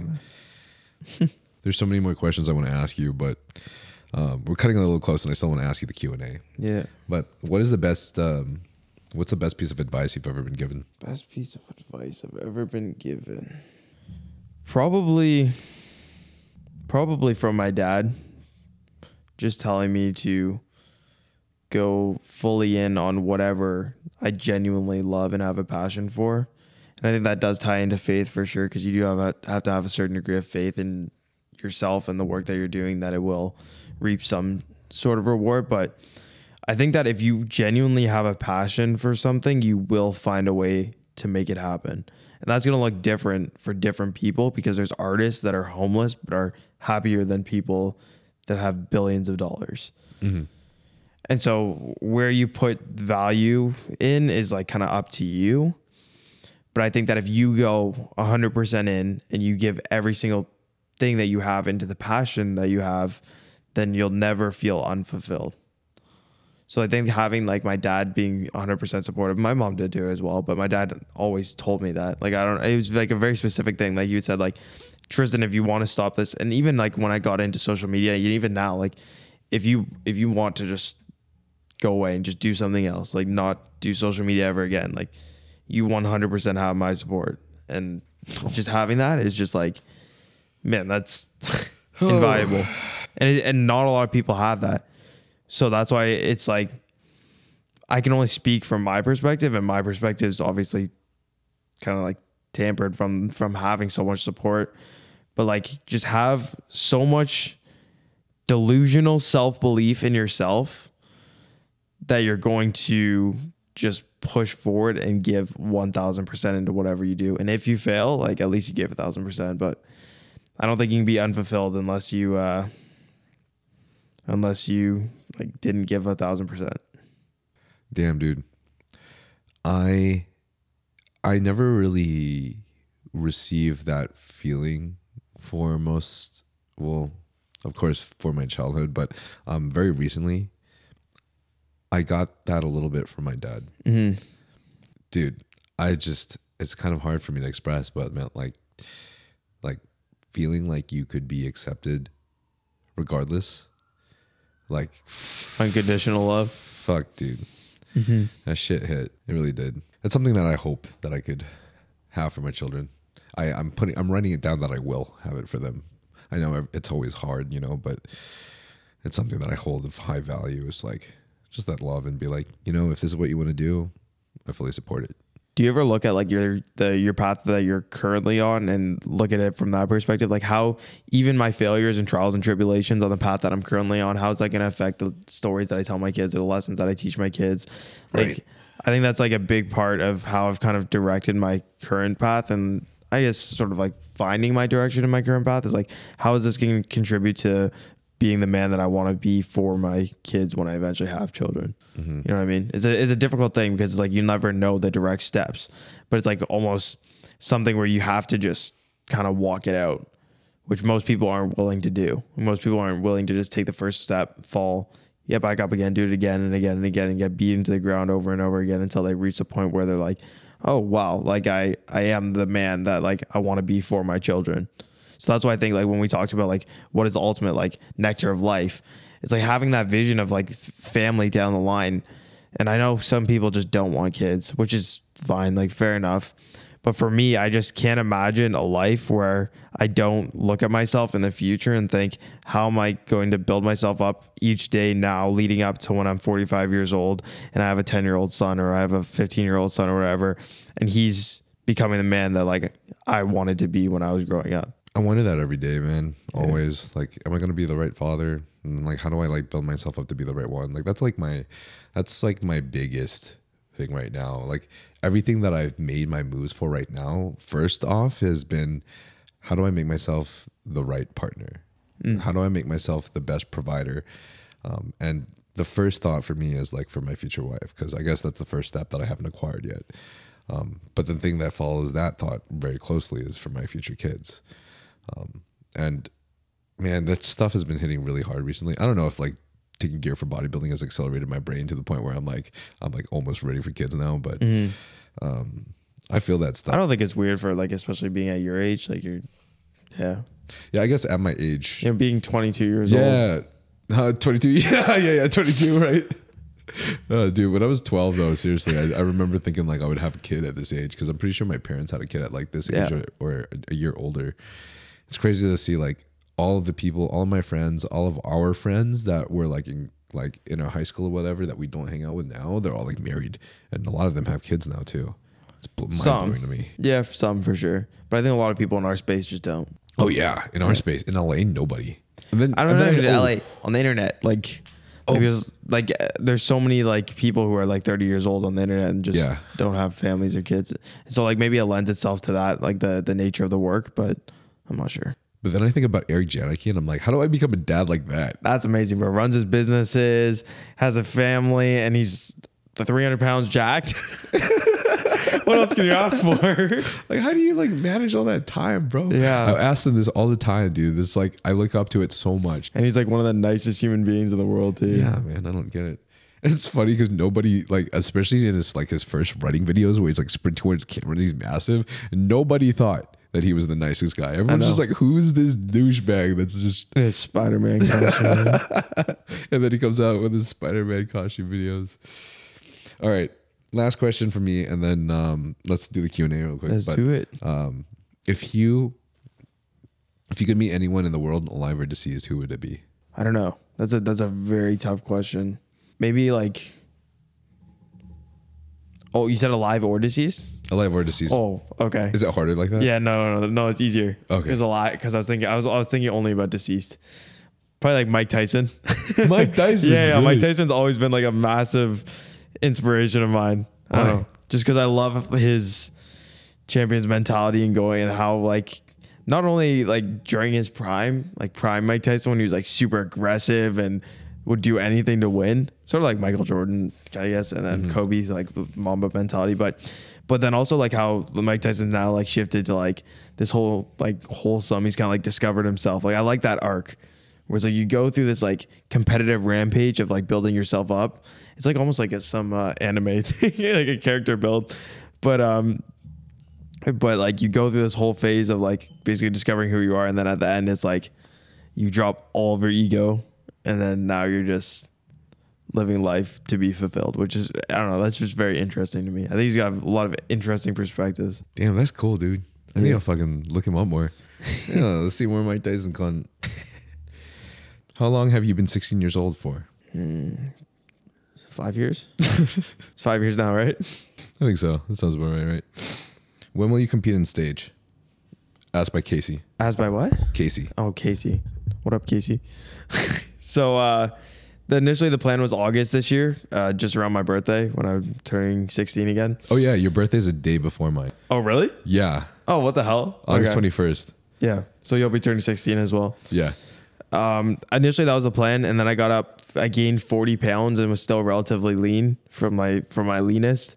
So I was like, you know what, I don't want to cut all the way back down, and then have to go all the way back up again. I'd rather just keep building muscle while I can if I'm still making progress. So I decided I'll just do a little mini cut, and then I'll just get right back into bulking. So now, as of now, it's looking like it's going to be end of year to early next year, but we'll really see where I'm at. How much do you weigh again right now? Like right now I'm like 167. I got up to 175, and then I dropped 8 pounds on the mini cut so far. Once you got the 175? Yeah. Okay. And I started at like 137 or so.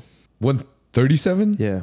Whoa, Yeah. that's crazy, Yeah. bro. You were peeled, dude. Yeah, but that's what I mean. That's crazy. Like, yeah, like, I don't know. Yeah, I was. That's so crazy, dude. But if I got up that much and I'm still not like morbidly obese, then I'm just going to keep it going. Yeah. This is a cool question. Gustavo asks, do you feel like this new era of mass over shreds / aesthetics has helped your mental health? I would say that progression as a whole has helped my mental health. So like having a plan and being like, this is when I'm going to mass to, and then this is when I'm going to shred to, like just having that kind of goal set in front of me helped me a lot, because initially, like when I first got stage ready essentially and was like maintaining that was after I stopped playing football and I didn't have any goals in mind. So having some sort of date and working with a coach, that's another thing, has kind of been like, oh, okay, so I can just look at this week by week and just follow the plan and just trust the plan. And I've always been super plan goal oriented. So that I would say has helped with my mental health, because then I can just be like, just trust the plan, follow trust the ball, because that's what it says. Is that the quote? And then just kind of just follow along with that. So my mental is definitely like better than what it was, but I wouldn't necessarily say that it was being shredded that was affecting my mental health. I would say it's more so the lack of planning. Interesting. You never felt like the severe deficit of calories? No, I wasn't like depressed. Whoa. Okay. Like I definitely felt it. Like my sleep started to get really bad at the end. Like obviously like sex drive was super low at the end of that as well. But like as far as like depression and like really bad, it was actually like when I came out of it and I still didn't really have a bulking plan, but I was like, I don't want to be this shredded anymore because I don't feel good. But then I was also like, I don't know where to go from here. So that kind of like screwed with me mentally. Yeah. But yeah, it was more like the lack of planning rather than the deficit or the situation itself. Have you ever felt like in the future, because I mean I think the main goal right now for you is like competing and like growing and then competing, right? I think that's like, yeah, like that's definitely like a long-term vision. Yeah. I guess I'm just thinking about how like I relate to that, and how like you and I, like we both just tried to be like shredded as fuck. For me it was 3 years, and then just now we're on a bulk, which is crazy. Yeah. And I'm just thinking like, man, this bulk is really hard, honestly, dude. Because like not just like the eating and like constantly, like right now I feel great because I'm kind of fasted. I haven't eaten in like a good like 4 hours, which is not good for bodybuilding, but it's good for the podcast. Yeah. But I can't do that all the time. And then the worst part for me that I think, luckily you don't have the experience though, is I really don't like taking gear. Like I really don't like it. Like it looks. What does that makes you feel? It makes your physique look great, but there's just too many things that I've noticed have changed me. Like, and luckily I think I am still who I am. My personality is intact. I'm not overly aggressive. There's a lot of things that I've been able to maintain. Yeah. But I've noticed like My face looks a lot older. I have a lot more like really like androgenic and pronounced like masculine features than I had before, which is cool. Like I'm growing a lot more hair in places where I never grew hair before. It's kind of crazy. Like I could never grow a beard. Now I'm growing fucking hair on my fucking abs, and I've never had that. Losing hair on my head. It's like small tiny things, but like a combination of everything put together, like how it makes me feel, and like if my hormones fluctuate, then how that affects my entire health, my mental space. Like all the little things are connected to like bigger things, you know what I mean? Like just because you're having acne and having dry skin doesn't mean you might also not be like a little dehydrated, and also like maybe the hormone difference there is potentially affecting your mental health in some aspect. Yeah. Oh, for sure. That's a massive thing. Like I think to completely ignore that in any regard for natural or enhanced athletes. Like when people talk about hormonal imbalances, I don't think that's just an enhanced versus natural thing. I think that's certainly like a thing for natural athletes as well. And not just natural athletes, but people who go into like clinics and have like low testosterone and don't address other factors in their lives that are like, oh, am I getting am I getting sunlight? Am I getting 8 hours of sleep? Am I eating enough food? Am I eating enough protein? Am I eating quality macronutrients? Like all the fat soluble vitamins that I need. And they don't address these issues. And then, like you said, like you just add another variable with gear, or even if it's just something simple like TRT, which seemingly massive problem, it doesn't necessarily fix the hormonal imbalance. It's just adding another exogenous thing that still doesn't really level things out necessarily. Yeah. It's where like doing all your blood work so many times and then just trying to like understand, like, it's like playing a game of, it's like tough. Yeah. You're basically you're not a chemist, right? Like it's very difficult. Like you're basically playing that, like, because as soon as you try to be like, oh, well, I'm going to get my testosterone up and my estrogen down, like as far as like actual lifestyle changes, you're just never going to be able to do it so specifically. You can only optimize to what you can optimize. You know what I mean? Like you can only try to get 8 hours of sleep and get your sunlight and do like these major things. But yeah, that's as much as you can do, really. You know what I mean?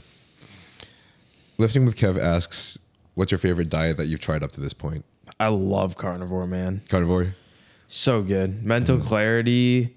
I felt light. My digestion was absolutely amazing. Why did you come off of it? I couldn't eat enough food. I was eating so much food, like so much protein, bro. Is this for the purpose of bulking? Yeah, 100% for bulking. Because like it would have been one thing, I guess, if I was like at the point I'm at right now. Like if I went to like carnivore right now and I just tried to eat like maintenance calories, I'd be fine. But like I was coming from like 4% body fat and legitimately needed to like gain body fat. And I just wasn't getting fat because of like I literally couldn't eat enough food. Even when I ate more food, like I'm not sure how many studies contradict this or support this, but the thermogenic effect of having so much protein was certainly affecting how I was staying so lean. And then also like the combination of factors with me having been keto for like 7 years, like my body's extremely used to like using the macronutrients that are like provided to that. I know you can switch off that fairly quickly, but I think adding in carbohydrates definitely helped me just gain weight because it's just so easy, man. I'm just like go back to my Asian roots and just eat a boatload of rice. Yeah, dude, I didn't know you were on keto for 7 years though. That's since crazy. I was 13. That's crazy, bro. I mean, I would assume that it had definitely helped with the striations. I'd have to think so, possibly. Shane asks, is there anything that you feel like you missed by being dedicated to fitness from such a young age? No, not particularly. I'm still not really like a super social person coming out of like the shred phase, which was probably my primary dedication. Like I've always just found more enjoyment and fulfillment in pushing towards goals, both business wise, academics wise, and sport wise. So I don't feel like I've missed out on anything, and anything that I have missed out on, I try not to live in regret. You know what I mean? Yeah, for sure. Plus you have a long life to live. So it's also like, it helps like 15 to 21. That's the age when you're supposed to be like experimenting with shit, trying out stuff. So, I mean, I'm not like super fussed. I don't feel like I wasted anything. You know what I mean? Yeah, dude, you just entered your 20s. Yeah. 20s are the best. And according to Alex Hormozy, a man's life doesn't even start till his 30s. So we'll see. All right. Thanks for coming on the podcast, bro. Honestly, where can everybody find you? Tristyn Lee official on Instagram, Tristyn Lee on YouTube. I think it's Tristyn Lee on Snapchat. Nice. That's pretty much it. Yeah. Nice. All right, guys. Thanks for watching again. If you'd like to support the podcast, you guys know that the best non-cost way to support the podcast is rate us 5 stars on Apple Podcasts, Spotify, or anywhere you find your podcasts. And also subscribing to the YouTube channel and clicking that bell button, because it does help us. It does a lot, because there's a lot of subscribers, but there's not always people watching the videos. Sometimes they get lost. So, and just being seen helps so much. So that's it. This is Tristyn, the boy, and I guess we're out. Yeah. Peace.